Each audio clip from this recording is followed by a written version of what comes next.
Admiral Park stepped away from the communication screen, her heart racing despite her calm exterior.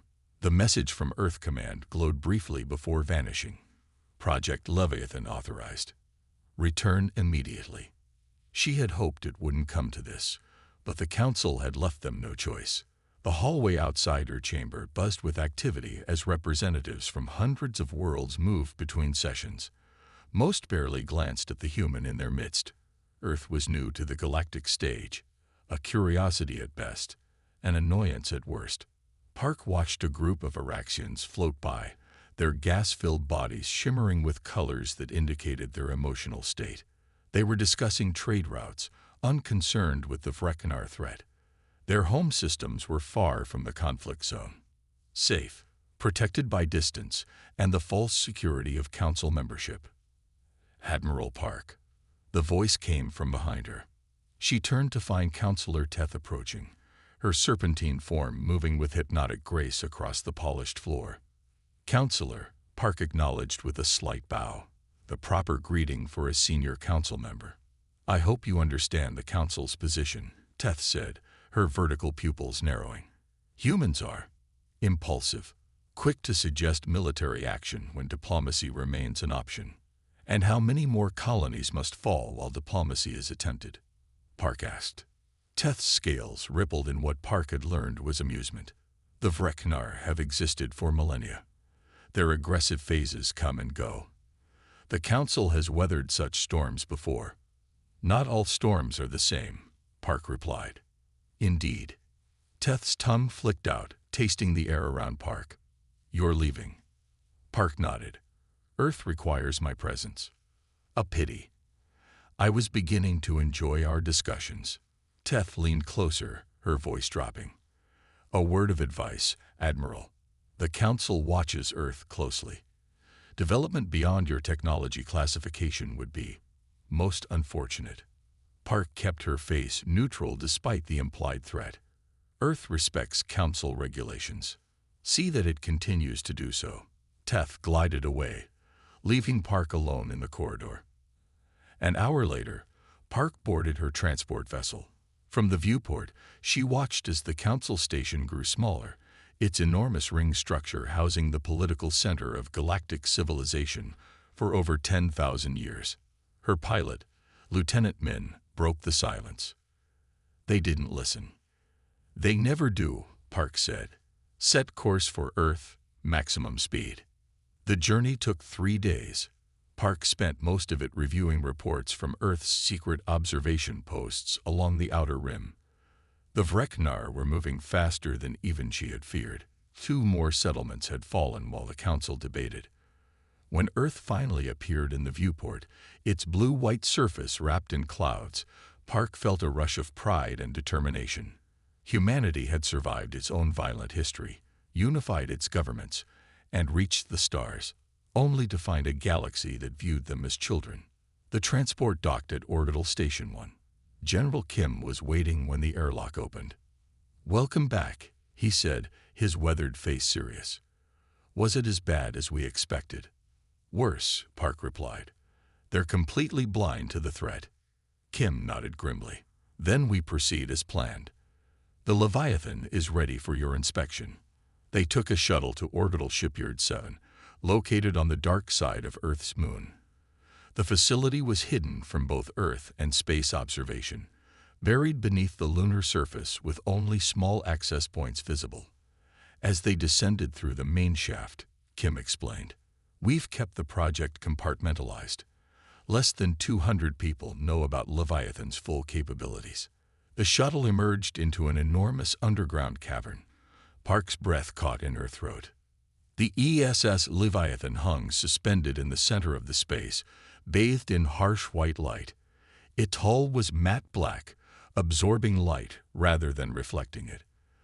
The design was unlike any ship in the Council fleets.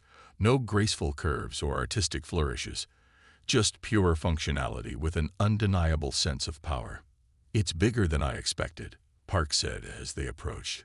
"Had to be," Kim replied, "to house the new drive system and weapons." They docked with the ship, entering through a side airlock. Inside, crews were making final preparations, moving with purpose through corridors lit with soft blue lighting. The Council explicitly forbade any species from developing beyond Class 3, Park noted as they walked. This is at least Class 6. Class 7, actually, Kim corrected, but only because we don't have a Class 8 designation yet. They reached the bridge, spacious by military standards, with stations arranged in a semicircle around the central command position. A woman rose from the captain's chair as they entered. "Admiral Park, this is Commander Song, your executive officer," Kim said. Song saluted crisply. "Honor to meet you, Admiral. The Leviathan is nearly ready for departure." Park nodded, moving to the main display. "Show me the weapons systems." Song gestured, and the screen filled with schematics. Primary offensive capability comes from the focused particle cannons. They operate on a frequency the Vreknar shields can't block. Secondary systems include gravity pulse generators that can disable enemy vessels without destroying them. "And the defense grid?" Park asked. "Multilayered. Energy absorption fields, point defense lasers, and emergency phase, shifting if all else fails." Park studied the designs, impressed despite having followed the project from its inception. "Propulsion. The quantum fold drive is installed and tested," Song reported. "We can reach the outer rim in under 30 hours. And the Council won't detect it." Kim answered. "The drive creates no conventional subspace wake. They'll have no idea how we got there so quickly." Park moved to the captain's chair, running her hand along its arm. "Crew status. 280 personnel, all volunteers, all best in their fields," Song said. "They understand the risks." The risks were substantial. If the Council discovered what Earth had built, the consequences would be severe. Humanity could face sanctions, isolation, or worse. "And if we do nothing," Park said quietly, "the Vreknar will continue their expansion until they reach Earth. The Council won't act until it's too late." Kim placed a hand on her shoulder. "Which is why President Kang authorized the launch. Earth Defense Command is unanimous. The Leviathan deploys in 12 hours. Park nodded. Decision made. "Commander Song, begin final preparations. We launch as scheduled." As Kim departed to handle the political aspects of their plan, Park remained on the bridge, watching the crew work.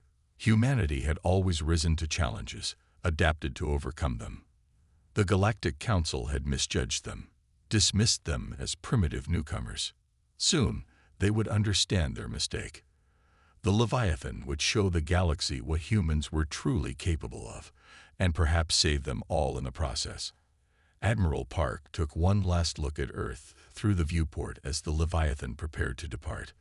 The blue-green planet shone against the blackness of space, home to 8 billion humans who had no idea their fate might depend on this mission. "Final systems check complete," reported Lieutenant Han from the operations console. "All stations report ready." Park settled into the command chair.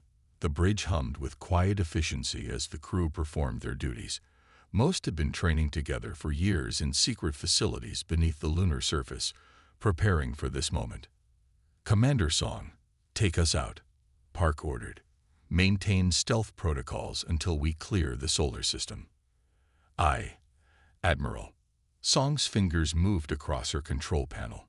Initiating departure sequence. The massive dock doors slid open overhead.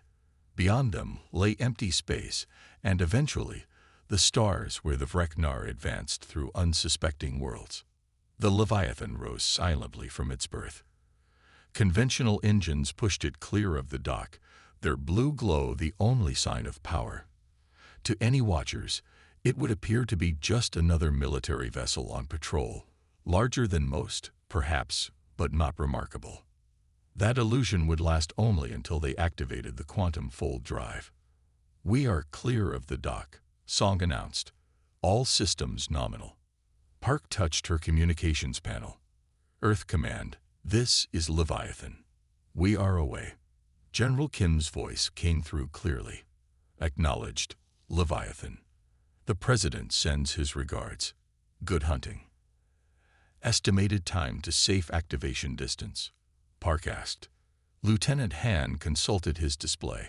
30 minutes at current speed, Admiral. Park nodded. Maintain course. She used the time to review her crew. Each had been carefully selected not just for skill, but for adaptability and creative thinking. Council species prized stability and tradition, admirable qualities for peaceful times, but deadly weaknesses when facing an enemy like the Vreknar. The tactical officer, Lieutenant Choi, was a wargame champion with an almost supernatural ability to predict enemy movements.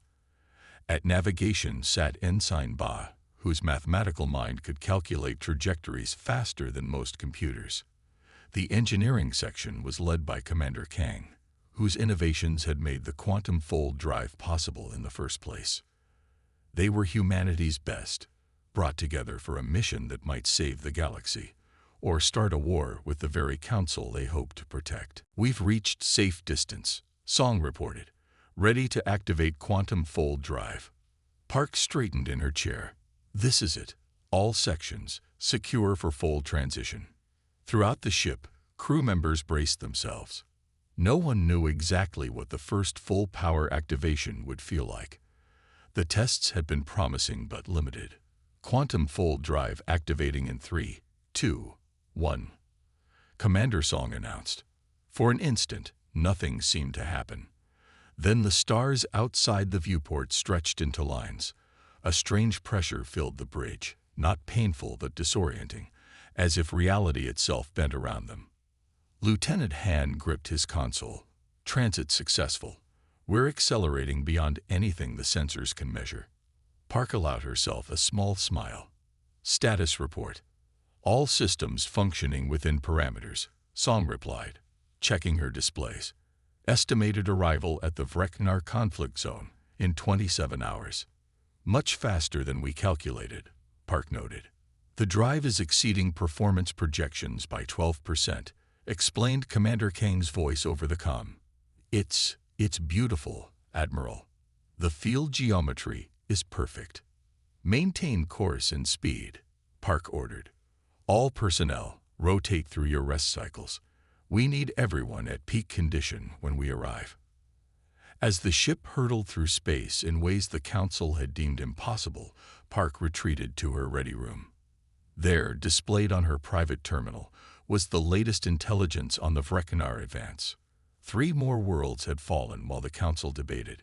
Millions of lives lost or displaced. The Vreknar showed no interest in negotiation, no mercy toward conquered populations. They simply took what they wanted and destroyed the rest.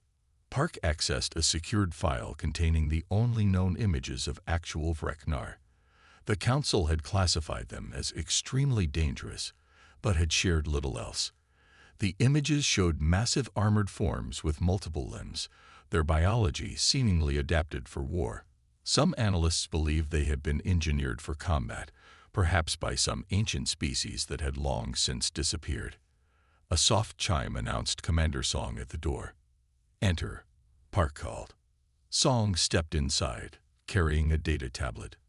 Admiral, we've detected unusual communication patterns from a Council monitoring station near our trajectory. Park frowned. They can't possibly detect us in fold space. No, Song agreed, but they might have detected our departure. The quantum signature would have been brief but distinct. How long until word reaches the main Council? Song considered. Given standard communication protocols, perhaps 40 hours. But if they consider it urgent enough to use priority channels, then they might know before we engage the Vreknar. Park finished. It changes nothing. We proceed as planned. Yes, Admiral. Song hesitated. The crew is asking what happens after we confront the Vreknar. If we succeed. Park leaned back in her chair. It was a question she had carefully avoided answering, even to herself. If we succeed, she said slowly, we force the Council to acknowledge that humanity has something valuable to offer, that our perspective matters, and if they see us only as a threat. Park's expression hardened. Then they'll learn that underestimating humanity is never wise. The journey continued without incident. Hours passed as the Leviathan traveled through fold space, the crew settling into the rhythm of their shifts. In the mess hall, off-duty personnel speculated about the coming battle. In engineering, Kang and his team monitored the revolutionary drive that made their mission possible. On the bridge, Park watched the tactical simulations run again and again. The Vreknar had overwhelming numbers. The Council forces had superior technology, but rigid, predictable tactics. The Leviathan would need to be something else entirely: unpredictable, aggressive, and precise. "We're approaching exit coordinates," Song announced as Park returned to the bridge after a brief rest. "Preparing to leave fold space." "Battle stations," Park ordered. Red lighting bathed the bridge as crew members secured for combat. Weapons systems to standby. Shields at maximum. The pressure returned as the quantum field collapsed around them. The streaked stars snapped back to points of light. On the main view screen, a distant sun appeared, surrounded by the faint dots of planets. "We've arrived at the Narration system," Han confirmed. Sensors detecting multiple energy signatures consistent with Vreknar vessels. Park stood, looking at the tactical display where enemy ships were already being tagged and classified. "Well," she said quietly, "let's introduce ourselves." The Leviathan emerged from quantum fold space with all systems at combat readiness. The tactical display immediately lit up with dozens of enemy vessels surrounding Narration IV. The planet below showed thermal signatures of cities burning, while Council defense ships drifted as broken wrecks. "Scan complete," reported Lieutenant Choi. 47 Vreknar vessels detected. Most are concentrated around the primary settlement areas. 3 Council ships remain operational but heavily damaged. Admiral Park studied the display, her expression grim. "And the civilian population? Evacuation appears to be in progress," Commander Song answered. "Several thousand life signs detected moving toward emergency shelters in the northern mountains. Vreknar ground forces are pursuing." Park nodded. "So we have 2 objectives: neutralize the Vreknar fleet and protect the evacuees." She turned to communications. "Any response to our arrival?" "The Vreknar are not responding to hails," said Ensign Ba. "However, we're receiving a transmission from a Council observation vessel in the outer system." "Put it through." The view screen flickered to show the face of an alien Park recognized. Counselor Teth, her serpentine features rigid with shock. "Admiral Park, what is Earth doing here? And what manner of vessel is that?" "Counselor," Park acknowledged, "the ESS Leviathan has come to assist with the Vreknar incursion you insisted wasn't a threat." Before Teth could respond, Lieutenant Choi called out, "Admiral, 5 Vreknar ships breaking from the main group. They're on an intercept course." "Counselor, we'll continue this discussion later," Park said, cutting the connection. She turned to her crew. "They're curious about us. Let's show them who they're dealing with."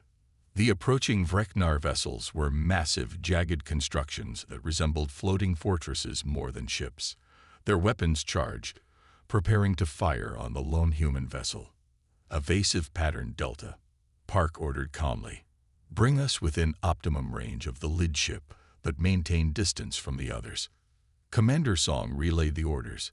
The Leviathan responded instantly, its maneuvering thrusters firing with precision. The ship moved like nothing ever seen in Council space. Quick, agile, almost impossible to track. The Vreknar fired. Brilliant energy beams lanced through space where the Leviathan had been a moment before. "They've missed," reported Lieutenant Han. "Their targeting systems can't compensate for our speed." "Now we show them what we can do," Park said. "Target their lead vessel's propulsion system with focused particle cannons. Minimal power. We want to disable, not destroy." Lieutenant Choi's fingers danced across his console. Target locked. Fire. A barely visible beam lanced from the Leviathan. Where it struck the Vreknar ship, shields flared and failed. The vessel's engines went dark, and it began to drift. "Direct hit," Choi confirmed. "Their shields couldn't handle the frequency shift. Their engines are offline. The remaining ships are changing formation. Song reported. They appear to be retreating. Park shook her head. No, they're regrouping. They've never encountered a weapon that could penetrate their shields so easily. She stood from her chair. Now we press the advantage. Bring us toward the main fleet. Target their command vessel. On the Council observation ship, the representatives watched in stunned silence as the lone human vessel moved against the Vrekenar fleet. One ship, Counselor Drav repeated, his mandibles clicking rapidly in agitation. How can one ship challenge a war fleet that destroyed our entire defense squadron? Counselor Teth didn't answer. Her eyes were fixed on the displays showing the Leviathan's movements. The ship danced through space, evading Vrekenar fire while landing precision strikes against key systems. Their technology is far beyond Class 3, she finally said. The humans have violated Council law. And yet, replied an aquatic representative, his voice bubbling through his translator, they may save Naren IV when we could not. Back on the Leviathan, the bridge hummed with focused energy as the crew executed their attack plan. Vrekenar command vessel identified, Choi announced. It's the largest ship in their formation, that dreadnought with the forward prongs. Park studied it on the tactical display. That's our primary target. But first, we need to clear a path. Lieutenant Han, plot a course that takes us through their defensive screen. That's dangerously close to their weapons range, Han cautioned. They won't be able to track us, Park replied confidently. Execute Pattern Theta. Pattern Theta was a combat maneuver developed specifically for the Leviathan. A series of rapid position changes combined with short-range quantum jumps that made the ship virtually impossible to target. The Leviathan accelerated toward the Vrekenar fleet. As enemy weapons fire filled space around them, the ship blinked in and out of position, appearing briefly before jumping again. Quantum jump systems performing perfectly, reported Commander Kang from engineering. We can maintain this pattern for 7 minutes before needing to recalibrate. That's all we need, Park said. Lieutenant Choi, target the command ship's weapons arrays and communication systems. The Leviathan continued its dance through enemy fire, each appearance bringing it closer to the massive Vrekenar command ship. When it finally reached optimal range, Park gave the order. Fire all particle cannons, maximum precision. The ship's weapons discharged in perfect sequence. Each beam struck with surgical precision, disabling the command vessel's primary systems without destroying the ship itself. Direct hits on all targets, Choi reported. Their weapons are offline. Communications disabled. The vessel remains intact. Park nodded in satisfaction. Now for Phase 2. Lieutenant Han, bring us into position over the evacuation routes. Commander Song, prepare the gravity pulse generators. The Leviathan broke away from the command ship and accelerated toward the planet's surface. Below, Vrekenar ground forces were closing in on the civilian evacuation. Gravity pulse generators ready, Song reported. Target the Vrekenar ground forces, Park ordered. Careful calibration. We don't want to affect the civilians. The Leviathan's most revolutionary weapon activated. Invisible waves of gravitational force swept over the precise coordinates where Vrekenar troops advanced. The aliens found themselves suddenly weighing 10 times normal, pinned to the ground and unable to move. Ground forces neutralized, Choi confirmed. Evacuation routes are clear. Park allowed herself a small smile. Now back to their fleet. Let's show them what happens when they attack innocent worlds. For the next hour, the Leviathan systematically disabled the Vrekenar fleet. Ship after ship lost propulsion, weapons, or shields to the precise strikes of the human vessel. Throughout the battle, Park gave the same orders repeatedly. Disable, don't destroy. On the Council observation vessel, the representatives watched in astonishment. They could destroy the entire fleet, noted Drav. Yet they choose not to. They're showing mercy, Teth replied, her voice thoughtful. Even to the Vrekenar. Or perhaps, suggested another council member, they're showing us something else entirely. 2 hours after the Leviathan's arrival, the last operational Vreknar vessels broke formation and fled the system, abandoning their disabled companions. Admiral Park stood on her bridge, surveying the results on the tactical display. Status report. 32 Vreknar vessels disabled, reported Choi. 15 retreated. No complete destructions. Civilian evacuation proceeding safely. Council forces requesting permission to approach. Park nodded. Granted. And open a channel to Counselor Teth. When the serpentine alien appeared on screen, her expression was unreadable. Admiral Park, it seems Earth has much to explain to the Council. Yes, Park agreed. And the Council has much to learn from Earth. We'll meet you at the station in 3 days. The Leviathan will escort the damaged Council vessels. As the communication ended, Commander Song approached. Admiral, Council protocols demand we surrender our ship for inspection.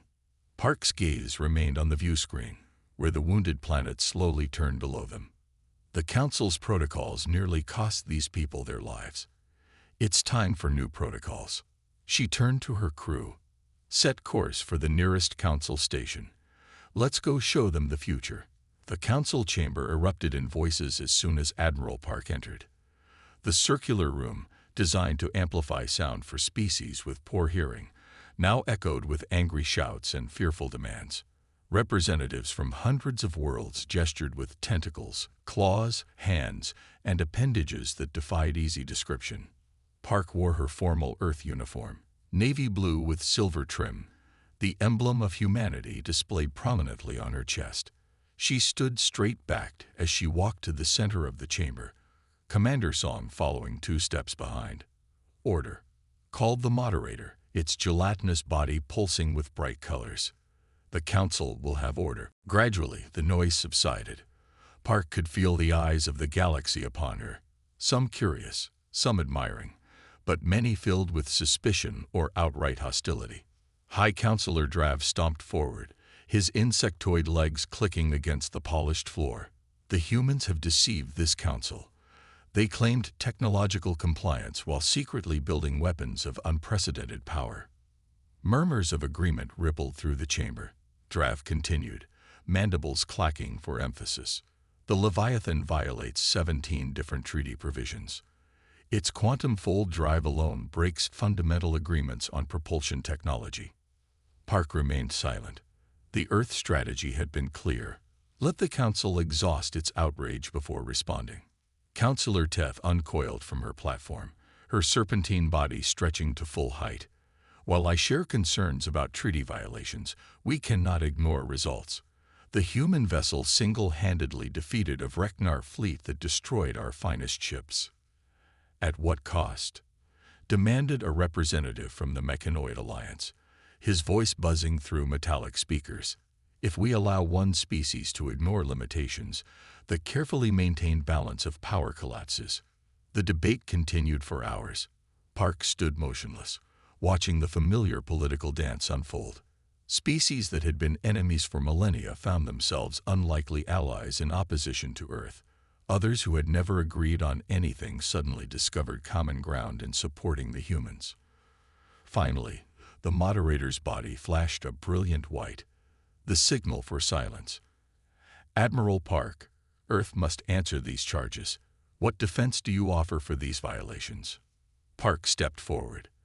The chamber grew utterly quiet. The Council speaks of balance, she began, her voice clear and measured. Yet this balance has become stagnation. For 10,000 years, technological advancement has been carefully controlled, not to prevent destruction, but to maintain the status quo. She gestured toward the great map that dominated one wall, showing the territories of all Council members. While you debated, the Vreknar destroyed 3 worlds. While you formed committees, they enslaved billions. Earth saw a threat the Council refused to acknowledge. So you took matters into your own hands. Drav challenged. We did what we had to do, Park replied simply. The Leviathan represents not just human ingenuity, but human perspective. We are new to the stars. We see with fresh eyes what you have grown blind to through familiarity. A representative from the Crystalline Collective chimed in, her voice ringing like bells. The human makes valid points. Perhaps our protocols have become overly cautious. Caution has preserved peace for millennia, countered Drav. Park shook her head. Peace for the established powers, perhaps. Ask the refugees of Narin IV if they felt this peace. The debate seemed ready to ignite again when a side door burst open. The communications officer, a small, multi-armed being whose species specialized in information transfer, rushed into the chamber. Urgent news, he announced, his voice high with stress.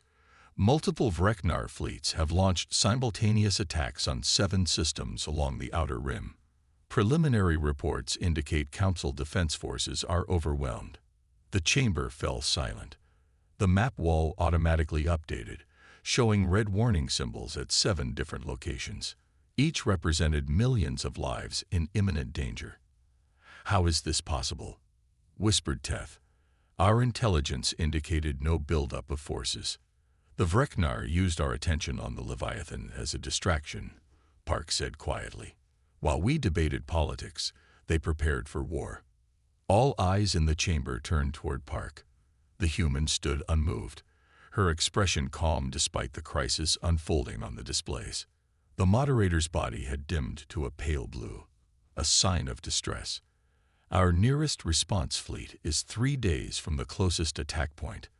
By then it will be too late, Park finished, unless immediate action is taken. Another silence fell, heavier than before. Finally, the moderator spoke again, its voice subdued. Would Earth be willing to assist the Council in this matter? Park allowed herself a small smile. The Leviathan stands ready. She paused, looking around the chamber, and she's not alone anymore. Commander Song stepped forward, activating a small projector. Above her palm appeared the holographic images of 5 ships, each similar to the Leviathan, but with subtle variations. Meet the rest of Earth's defense fleet, Park announced. The Behemoth, Kraken, Colossus, Titan, and Goliath, each with capabilities matching or exceeding the Leviathan's. Gasps and murmurs filled the chamber. Drav's compound eyes seemed to bulge further from his head. You built 6 of these vessels, he demanded. In secret. We built what was necessary, Park replied. Each ship is already en route to one of the attack points. The Leviathan will handle the 7th. Teth slithered closer, studying the projections. These designs, they're not identical. Each ship is specialized, Song explained. The Behemoth emphasizes defensive capabilities. The Kraken excels at disrupting enemy communications. The Colossus carries advanced medical facilities for evacuation operations. The Council representatives exchanged glances. The implications were clear. Humanity hadn't just built powerful ships. They had created a comprehensive response to threats the Council had ignored. And what does Earth want in return for this assistance? Asked the moderator cautiously. Park's expression hardened slightly. This isn't a negotiation. The ships are already moving to engage the Vreknar. But when this crisis ends, the Council will need to reconsider humanity's place in galactic affairs. You demand concessions while holding lives hostage, Drav clicked angrily. No, Park said firmly. We act to save lives while you debate. The difference is significant. She turned to leave the chamber, Commander Song following. At the doorway, Park paused and looked back at the assembled representatives. For 10,000 years, the Council has maintained the illusion of peace through control. Earth offers something different. Peace through strength and innovation. When we return, we can discuss which approach better serves the galaxy. As the humans departed, silence hung in the chamber. On the display wall, the first reports from the battle zones began to appear. The Behemoth had already engaged Vreknar forces at Calyx Prime. The Kraken was breaking through enemy lines at Terran II. What have we created? Whispered Teth, watching the data stream in.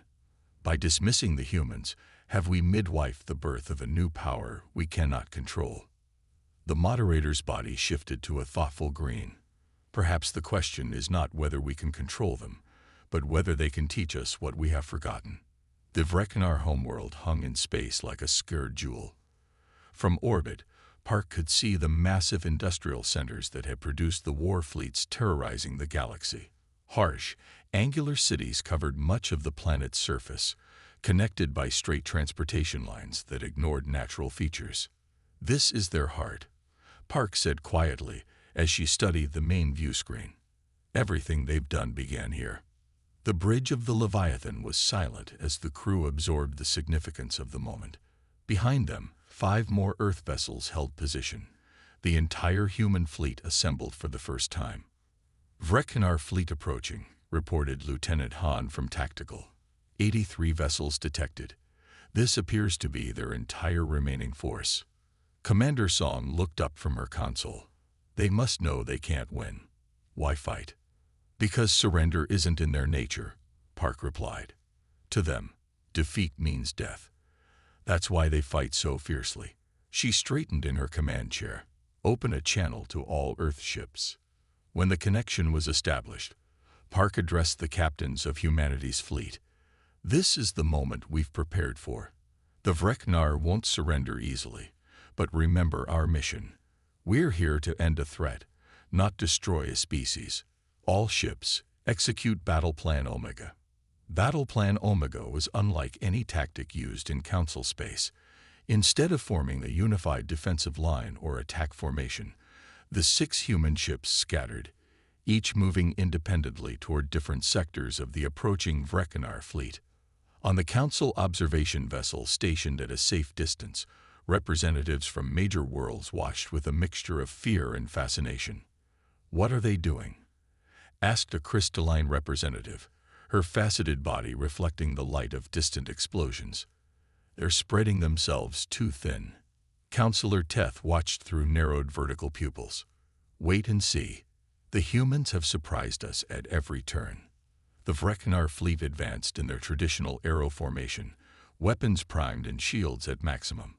They had learned from previous encounters with human vessels and had adapted their defenses, but they had not anticipated Battle Plan Omega. The 6 Earth ships appeared to move randomly, darting between Vreknar vessels, firing selective shots, then jumping to new positions using their quantum drives.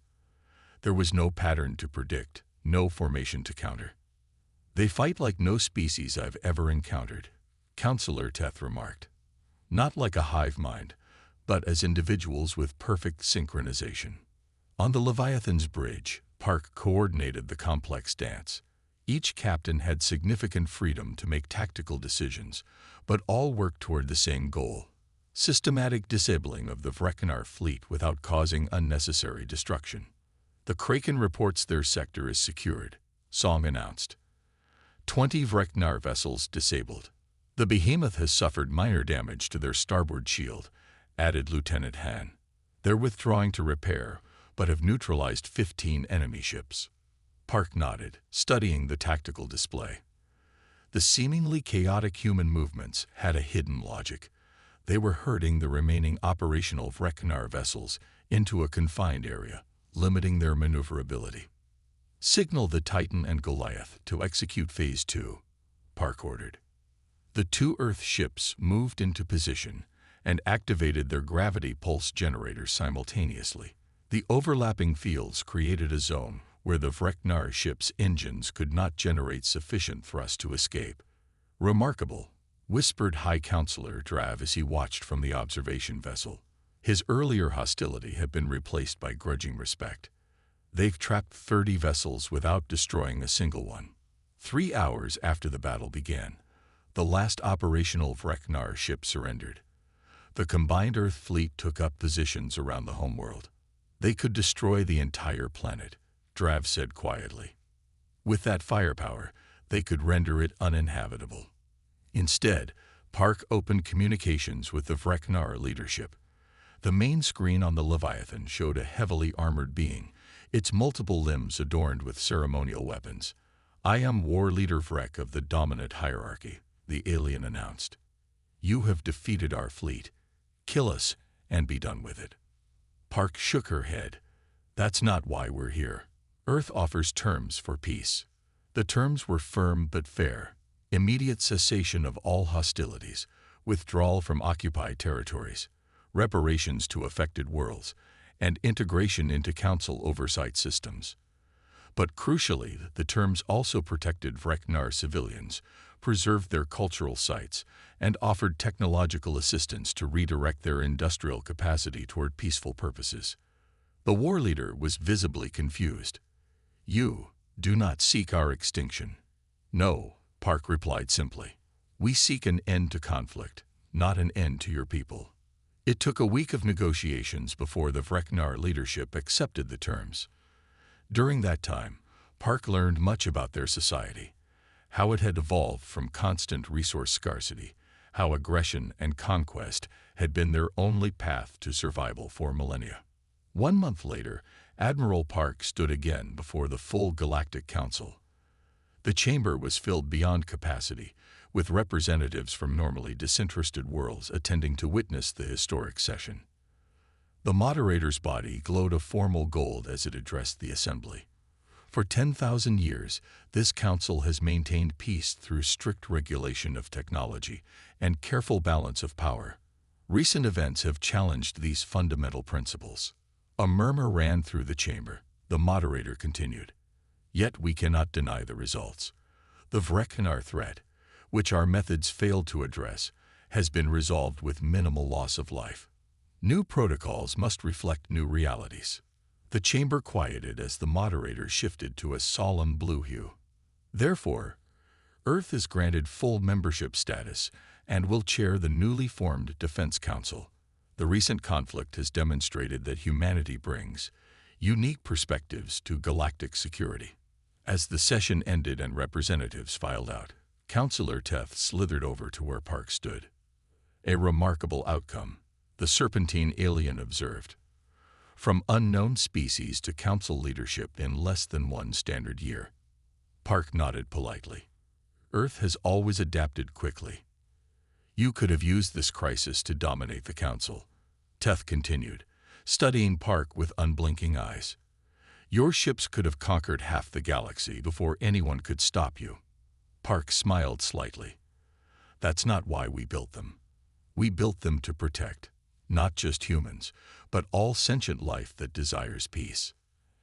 And that, replied Teth, is perhaps what terrifies us most of all. As Park left the council chamber, she passed a window overlooking the station's main dock. There, the Leviathan rested alongside vessels from dozens of other worlds. Engineers from various species moved around its hull, studying its design under the careful supervision of Earth personnel. The sharing of technology had begun, carefully, selectively, but genuinely. The stagnation of 10,000 years was ending. Change would not come easily to a galaxy set in its ways, but it would come. Park thought of the message she had received from Earth that morning.